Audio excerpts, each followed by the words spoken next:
ಈಗ ನಾವು ಉತ್ತರ ಕನ್ನಡ ಜಿಲ್ಲೆ ಶಿರ್ಸಿ ಯಾಣದಿಂದ ಬಂದಿದ್ದೀವಿ. ಈಗ ನಾವು ಆಕ್ಚುಲಿ ಈಗ ಮಕ್ಕಳಿಗೆಲ್ಲ ಸ್ಕೂಲ್ ರಜಾ ಇದೆ ಅಂತ ಲಾಸ್ಟ್ 10 days ರಜಾ ಇದೆ ಅಂತ ಕಾಲೇಜಿಗೆಲ್ಲ ಬಂದಿದ್ದೀವಿ. ಈ ದುಬಾರೆ ಆನೆ ಶಿಬಿರದ ಘಟನೆಯಿಂದ ಎಲ್ಲರಿಗೂ ಮನಸ್ಸಿಗೆ ಒಂಥರ ಬೇಸರದ ಸಂಗತಿ ಸಹಿ. ಆದ್ರೆ ಗೌರ್ಮೆಂಟಿನವರದ ರೂಲ್ಸ್ ಪ್ರಕಾರ, ಕಾನೂನು ಪ್ರಕಾರ ಪ್ರವಾಸಿಗರ ರಕ್ಷಣೆ ಅವ್ರಿಗೆ ಮುಖ್ಯ ಆಗಿರ್ತದೆ. ಹಾಗಾಗಿ ಅವ್ರು ಮಾಡಿದ್ದಾರೆ. ಆದ್ರೆ ನಮಗೆ ಬಂದವ ಹೀಗಾಯ್ತಲ್ಲ, ಮಾಡ್ಲಿಕ್ಕೆ ಆಗ್ಲಿಲ್ಲಲ್ಲ. ಆನೆ ಮೈ ತೊಳಸ್ಬೇಕು ಅಂತ ಹೇಳಿದ್ಲು ನಮ್ಮ ಹುಡುಗಿ, ಅವರ ಮರಿ ಜೊತೆ ಆಟ ಆಡ್ಬೇಕು ಅಂತಿದ್ಲು. ಆದ್ರೆ ಅದು ಮುಟ್ಟಕ್ ಕೊಡ್ತಾ ಇಲ್ಲ. ಆದ್ರೆ ಪ್ರವಾಸಿಗರ ಜಾಗರೂಕತೆ ದೃಷ್ಟಿಯಿಂದ ಅದು ಸರಿನೇ ಬಿಡಿ, ನಾವೇನ್ ಹೇಳಲಿಕ್ಕೆ ಬರೋದಿಲ್ಲ. ಆದ್ರೆ ಬೋಟಿಂಗ್ ಚೆನ್ನಾಗಿದೆ, ಬೋಟಿಂಗ್ ಚೆನ್ನಾಗಿ ಮಾಡಿಸಿದ್ರು, ಲೈಫ್ ಜಾಕೆಟ್ ಹಾಕಿ ಅದ್ರ ಬಗ್ಗೆನೂ ಚೆನ್ನಾಗಿ ಮಾಡಿದ್ದಾರೆ. ಕೆಲವೊಂದು ಅಡೆತಡೆಗಳು ಅಂದ್ರೆ ಅಜಾಗ್ರತೆಗಳು ಇರೋದು ಜಾಸ್ತಿ. ಎಲ್ಲದು ನಿಷ್ಠೆಯಿಂದ ಮಾಡ್ಲಿಕ್ಕೆ ಆಗೋದಿಲ್ಲ ಅವರಿಗೂ, ಯಾಕಂತಂದ್ರೆ ಮಧ್ಯ ಅವ್ರವ್ರ ಒತ್ತಡ ಇರುತ್ತೆ, ಯಾರೋ ಬಿಡ್ರಿ ಅಂತ ಹೇಳ್ತಾರೆ. ಆದ್ರೆ ಇಲ್ಲಿ ಸ್ವಚ್ಛವಾಗಿ ಇಟ್ಟಿದ್ದಾರೆ. ಆನೆಯನ್ನ ಹತ್ರದಿಂದ ನೋಡ್ಲಿಕ್ಕೆ ಕೊಟ್ಟಿದ್ದಾರೆ, ಅದ್ರ ಬಗ್ಗೆ ಏನ್ ತೊಂದ್ರೆ ಇಲ್ಲ. ಎಲ್ಲ ಆನೆಗಳನ್ನು ಕ್ಲೀನ್ ಆಗಿ ಇಟ್ಟಿದ್ದಾರೆ, ಎಲ್ಲಾ ಮರಿಗಳನ್ನೆಲ್ಲ ಚೆನ್ನಾಗಿ ಇಟ್ಟಿದ್ದಾರೆ. ಹಾಗಾಗಿ ಏನೋ ಗೊತ್ತಿಲ್ಲ, ಹೇಳ್ತಾ ಇದಾರಪ್ಪ. ನಾವು ಲಕ್ಕಿ ಇಷ್ಟಾರು ನೋಡಕ್ ಸಿಕ್ತು ನಮ್ಗೆ. ಯಾಕೆಂತಂದ್ರೆ ಅದು ಇಲ್ಲ ಅಂತ ಆಗ್ಬಿಡ್ತಿತ್ತು. ಇವ್ರಿಗೆಲ್ಲ ಈಗ ಸ್ಕೂಲ್ ರಜಾ ಮುಂಚೆಲ್ಲ ನಾವೆಲ್ಲ ಚಿಕ್ಕವ್ರು ಇರ್ಬೇಕಾದ್ರೆ ಏಪ್ರಿಲ್ದಲ್ಲಿ ರಜೆ ಕೊಟ್ಟು ಬಿಡ್ತಿದ್ರು. ಆದ್ರೆ ಈಗ ಮಕ್ಕಳಿಗೆ ಹಾಗಲ್ಲ, ಫುಲ್ ಮತ್ ತಿರ್ಗಾ ಕ್ಲಾಸ್ ಸ್ಟಾರ್ಟ್ ಮಾಡ್ಬಿಡ್ತಾರೆ. ಈಗೇನೋ ಒಂದು 10 ದಿವಸ 5 ದಿವಸ ಕೊಟ್ಟಿದ್ದಾರೆ ಅವ್ರಿಗೆ ರಜೆನ. ನಾಳೆಯಿಂದ ಅದು ಬಂದ್ ಮಾಡ್ರೆ ಇರೋ ಪ್ರವಾಸಿಗರಿಗೆ ಅದು ಇಲ್ಲ. ಹಾಗಾಗಿ ಟಿವಿಯಲ್ಲೇ ನೋಡೋದಲ್ಲೇ ಆಗಿರುತ್ತೆ. ಹಾಗಾಗಿ ಚೆನ್ನಾಗಿದೆ, ಅದ್ರ ಬಗ್ಗೆ ಏನು ಓಪನ್ ಮಾಡ್ಬೇಕಿತ್ತು. ಆದ್ರೆ ಪ್ರಾಣಿಗಳ ವಿಚಾರದಲ್ಲಿ, ಬೃಹತ್ ಪ್ರಾಣಿಗಳ ವಿಚಾರದಲ್ಲಿ ಅವರಿಗೂ ಮಾಡ್ಲಿಕ್ಕೆ ಆಗೋದಿಲ್ಲಲ್ಲ. ಅವರಿಗೂ ಅಷ್ಟು ದೊಡ್ಡ ಆನೆಗಳನ್ನು ಕಂಟ್ರೋಲ್ ಮಾಡ್ಲಿಕ್ಕೆ ಮಾವುತರಿಗೂ ಸಹಿತ ಆಗೋದಿಲ್ಲ. ಸಣ್ಣ ಸಣ್ಣ ಪ್ರಾಣಿಗಳನ್ನೇ ಕಂಟ್ರೋಲ್ ಮಾಡ್ಲಿಕ್ಕೆ ಆಗೋದಿಲ್ಲ. ಇಂತ ದೊಡ್ಡ ಪ್ರಾಣಿಗಳನ್ನೆಲ್ಲ ಅವ್ರಿಗೆ ಕಂಟ್ರೋಲ್ ಮಾಡ್ಲಿಕ್ಕೆ ಸೇಫ್ಟಿ ಮಾಡ್ಕೊಂಡು ಮತ್ತೆ ತಿರ್ಗಾ ಪ್ರವಾಸಿಗರಿಗೆ ಮುಕ್ತ ಮಾಡ್ಬೇಕು. ಅವರು ಈಗ ಮಾಡಿಲ್ಲ, ಅವರು ಬಿಡ್ಬೋದೇನೋ. ಯಾಕೆ ಇದರಿಂದ ಸ್ವಲ್ಪ ಆದಾಯ ಇರೋದ್ರಿಂದ ಗೌರ್ಮೆಂಟಿಗೆ, ಇದರಿಂದನೇ ಒಂದ್ ಸ್ವಲ್ಪ ಅದು ಅವ್ರು ಕಳ್ಕೊಂಡ್ರೆ ಪಾಪ ಅವರಿಗೂ ನಡೆಸೋದು ಕಷ್ಟ. ಇಲ್ಲಿರೋ ಎಲ್ಲಾ ಕಾರ್ಮಿಕರಿಗೆಲ್ಲ ಸ್ಯಾಲ್ರಿ ಕೊಡ್ಬೇಕು. ಹಾಗಾಗಿ ಅವ್ರಿಗೆ ಅದನ್ನು ಕೊಡ್ಬೇಕು. ಹಾಗಾಗಿ ಮಾಡ್ಬೋದೇನೋ ಅಂತ ಅನ್ಸತ್ತೆ. ತಿರ್ಗಾ ಮತ್ತೆ ಸ್ಪಷ್ಟ ಒಂದು ಸುರಕ್ಷತಾ ಕ್ರಮಗಳನ್ನು ಕೈಗೊಂಡು ಅವರು ಮುಂದುವರಿಸ್ಲಿ ಅಂತ ನಮ್ದೆಲ್ಲ ಆಶಯ. ಈ ಮೂಲಕ ನಾವು ಎಲ್ಲ ಮಾಧ್ಯಮ ಸಾರ್ವಜನಿಕರಿಗೆ ತಿಳಿಸ್ತೇವೆ. ಸುಬ್ರಹ್ಮಣ್ಯ ಭಟ್ ಅಂತ, ಸಿರ್ಸಿ ಹೆಗಡೆಕಟ್ಟ. ಈ ನಮ್ಗೆ ತುಂಬಾ ತೊಂದರೆ ಆಯ್ತು. ನಾವು ದೂರದಿಂದ ಬಂದಿದ್ದೀವಿ. ಸೊ ಇಲ್ಲಿ ಬಂದ ತಕ್ಷಣ ಬೆಳಗ್ಗೆ ಹೇಳಿದ್ರು ಇಲ್ಲ ಕ್ಲೋಸ್ ಆಗಿದೆ ಅಂತ. ನಾವ್ ಎಷ್ಟು ಒಂದು ಹಾಫ್ ಆನ್ ಅವರ್ ವೇಟ್ ಮಾಡಿದ್ವಿ, ಆಮೇಲೆ ಬಿಟ್ರು. ಅಟ್ಲೀಸ್ಟ್ ಇದಾದ್ರೂ ಬಿಟ್ರೆ ಓಕೆ.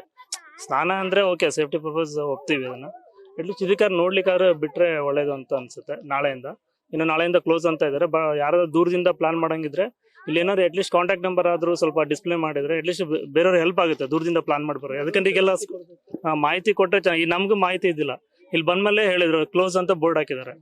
ಸೊ ದೂರದಿಂದ ಬರೋರಿಗೆ ತುಂಬಾ ತೊಂದರೆ. ನಾವು ಗಂಗಾವತಿಯಿಂದ ಬಂದಿರೋ ಅಂದ್ರೆ 4 days ಪ್ಲಾನ್ ಆಯ್ತು. ನಮ್ಮ ಟ್ರಿಪ್ ಇದೆ, ಲಾಸ್ಟ್ ಡೇ ಇತ್ತು. ಇದು ಒಂದಿನ, ಇದಕ್ಕೋಸ್ಕರ ಒಂದಿನ ಇದಕ್ಕೆ ಅಂತಾನೆ ಇಟ್ಟಿರೋದು, ಇದು ರಿಸರ್ವ್ ಮಾಡಿದ್ದು. ಅದಕ್ಕೆ ಇದು ಕ್ಲೋಸ್ ಅಂತ ಹೇಳಿದ್ರೆ ಬೆಳಗ್ಗೆ ಫುಲ್ ಡಿಸಪಾಯಿಂಟ್ ಆಗ್ಬಿಟ್ಟಿತ್ತು.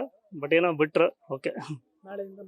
ಅದೇ ನಾಳೆಯಿಂದನೇ ಬಿಡಲ್ಲ ಅಂತಿದ್ರೆ. ಸ್ವಲ್ಪ ಅದೇ ದೂರದಿಂದ ಬರೋರಿಗೆ ಸ್ವಲ್ಪ ನೋಡ್ಕೊಂಡು ಪ್ಲಾನ್, ಇಲ್ಲಾಂದ್ರೆ ನಿಮ್ ಕಾಂಟ್ಯಾಕ್ಟ್ ನಂಬರ್ ಡಿಸ್ಪ್ಲೇ ಮಾಡಿ ಕಾಂಟ್ಯಾಕ್ಟ್ ಮಾಡ್ಕೊಂಡು ಬರಕ್ ಒಳ್ಳೇದು ಅನ್ಸುತ್ತೆ.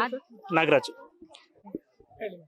ಇಲ್ಲಿ ಎಲ್ಲರೂ ವಿಸಿಟಿಂಗ್ ಬರ್ತಿರೋದ್ರಿಂದ ಚಿಕ್ಕ ಮಕ್ಕಳು ಆಕ್ಚುಲಿ ಎಂಜಾಯ್ ತುಂಬಾನೇ ಮಾಡ್ತಾರೆ. ಬಟ್ ಸಡನ್ ಆಗಿ ಕ್ಲೋಸ್ ಆಯ್ತಂದ್ರೆ ಡಿಸಪಾಯಿಂಟ್ ಆಗುತ್ತೆ ಮಕ್ಕಳಿಗೂ ಕೂಡ. ಜೊತೆಗೆ ವ್ಯೂವರ್ಸ್ ಅಷ್ಟು ತುಂಬಾ ದೂರದಿಂದ ವಿಸಿಟಿಂಗ್ ಮಾಡ್ತಿರ್ತಾರೆ. ಅಟ್ಲೀಸ್ಟ್ ನೋಡಕ್ಕಾದ್ರೂ ಅಲೋ ಮಾಡಿದ್ರೆ ತುಂಬಾ ಹೆಲ್ಪ್ ಆಗುತ್ತೆ. ಎಲ್ಲರೂ ಎಂಜಾಯ್ ಮಾಡ್ತಾರೆ. ಅಟ್ಲೀಸ್ಟ್ ಅದಕ್ಕೆ ಇವನ್ ಏನೋ ಇನ್ಸಿಡೆಂಟ್ ಆಗಿದೆ, ಅದು ಆಗೋಗಿದ್ನ ಅಟ್ಲೀಸ್ಟ್ ನಾವು ಕರೆಕ್ಷನ್ ಮಾಡ್ಕೋಬೇಕು. ಆ ಕರೆಕ್ಷನ್ಗೋಸ್ಕರ ನಾವು ಅಟ್ಲೀಸ್ಟ್ ಪ್ರಿಕಾಷನ್ ಮೆಜರ್ಸ್ ಏನಾದ್ರು ಸರ್ಟನ್ ಥಿಂಗ್ಸ್ ನ ನಾವು ಅದಕ್ಕೋಸ್ಕರ ಅಂತ ಮೀಸಿ ಇಟ್ಕೋಬೇಕು. ಹಾಗಾಗಿ ಅಲೋ ಮಾಡಿದ್ರೆ ಚೆನ್ನಾಗಿರುತ್ತೆ. ಯಾಕಂದ್ರೆ ತುಂಬಾ ಎಂಜಾಯ್ ಮಾಡ್ತಾರೆ ಮಕ್ಕಳು ಕೂಡ. ಅಟ್ಲೀಸ್ಟ್ ಇಷ್ಟಾದ್ರೂ ಅಲೋ ಮಾಡಿದ್ರೆ ಬೆಟರ್ ಇರುತ್ತೆ, ಅಟ್ಲೀಸ್ಟ್ ಮಕ್ಕಳಿಗೆ ನೋಡಕ್ಕೆ ಅಂತ. ವಿದ್ಯಾ.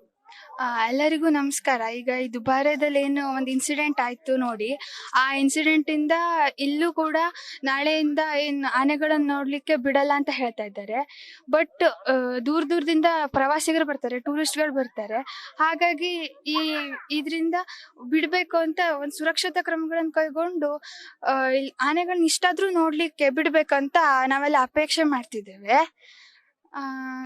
ಆನೆಗಳನ್ನ ಈಗ ನಾವು ಕಾಡಿಗೆ ಹೋದ್ರೂ ಕೂಡ ನಮ್ಗೆ ಆನೆಗಳೆಲ್ಲ ನೋಡ್ಲಿಕ್ಕೆ ಸಿಗೋದಿಲ್ಲ. ಈಗ ಏನು ಸಿಟಿ ಮೇಲಿರೋ ಜನಗಳಿಗೆ ಇವೆಲ್ಲ ಅಪರೂಪ ಆಗಿರ್ತದೆ ಅಂದ್ರೆ ಆನೆಗಳನ್ನ ನೋಡೋದು. ಹಾಗಾಗಿ ಮಕ್ಕಳಿಗೆಲ್ಲ ತುಂಬಾ ಖುಷಿಯಾಗಿರ್ತದೆ ಆನೆಗಳನ್ನೆಲ್ಲ ನೋಡೋದು. ಸೊ ಅಂದ್ರೆ ಸೇಫ್ಟಿ ದೃಷ್ಟಿಯಿಂದ ಇವ್ರು ಮಾಡ್ತಿರೋದು ಸರಿನೇ, ಬಟ್ ಮುಂಜಾಗ್ರತಾ ಕ್ರಮಗಳನ್ನ ತಗೊಂಡು ಬಿಡ್ಬೇಕು ಅಂತ ನಾವೆಲ್ಲ ಹೇಳ್ತಾ ಇದ್ದೇವೆ. ಅದೇ ನಾವು ಆಕ್ಚುಲಿ ಫುಲ್ ಪ್ಲಾನ್ ಮಾಡ್ಕೊಂಡು 4 days ಇಂದ ಪ್ಲಾನ್ ಮಾಡ್ಕೊಂಡು ಬಂದಿದ್ವಿ. ಮಾರ್ನಿಂಗ್ ಇಲ್ಲಿ ಬಂದ ತಕ್ಷಣ ಕ್ಲೋಸ್, ಅದನ್ನು 1 month ತನಕ ಕ್ಲೋಸ್ ಅಂತ ಹೇಳಿದ ತಕ್ಷಣ ನಮ್ಗೆ ಸಿಕ್ಕಾಪಟ್ಟೆ ಬೇಜಾರಾಯ್ತು. ಅದಾದ್ಮೇಲೆ ಕ್ರೌಡ್ ನೋಡಿ ಗೌರ್ಮೆಂಟ್ ಸ್ವಲ್ಪ ನಮ್ಗೆಲ್ಲ ಸ್ವಲ್ಪ ಕರುಣೆ ತೋರಿ ಒಳಗಡೆ ಬಿಟ್ಟಿರೋದಕ್ಕೆ ಫುಲ್ ಖುಷಿ ಆಯ್ತು. ಮಕ್ಳೆಲ್ಲ ತುಂಬಾ ವೇಟ್ ಮಾಡ್ತಾ ಇದ್ರು, ಆನೆ ನೋಡ್ಬೇಕು ಅಂತ. ಓಕೆ, ಬಾತ್ ಮಾಡ್ಲಿಕ್ಕೆ ಬಿಟ್ಟಿಲ್ಲ ಅಂದ್ರೂ ಪರವಾಗಿಲ್ಲ, ಅಟ್ಲೀಸ್ಟ್ 50 meters ದೂರ ಇಂದ ನಮ್ಗೆ ನೋಡ್ಲಿಕ್ಕೆ ಬಿಟ್ರೆ ತುಂಬಾ ಚೆನ್ನಾಗಿರುತ್ತೆ. ಕಂಪ್ಲೀಟ್ ಕ್ಲೋಸ್ ಮಾಡಿದ್ರೆ ಎಲ್ಲಿಂದನೋ ಪ್ಲಾನ್ ಮಾಡ್ಕೊಂಡು ಬರೋರಿಗೆ ಈಗ ಸಡನ್ ಆಗಿ ನೋಟಿಫಿಕೇಶನ್ ಎಲ್ಲರೂ ನೋಡ್ಕೊಂಡು ಕೊಡಕ್ಕಾಗಲ್ಲ. ಈಗ ಟೂರಿಸ್ಟ್ ಎಲ್ಲರೂ ಅವ್ರವ್ರ ಮೊಬೈಲ್ ನ ಒಳಗಡೆ ಇಟ್ಕೊಂಡು ಅವ್ರವ್ರು ಎಂಜಾಯ್ ಮಾಡ್ತಾ ಇರ್ತಾರೆ.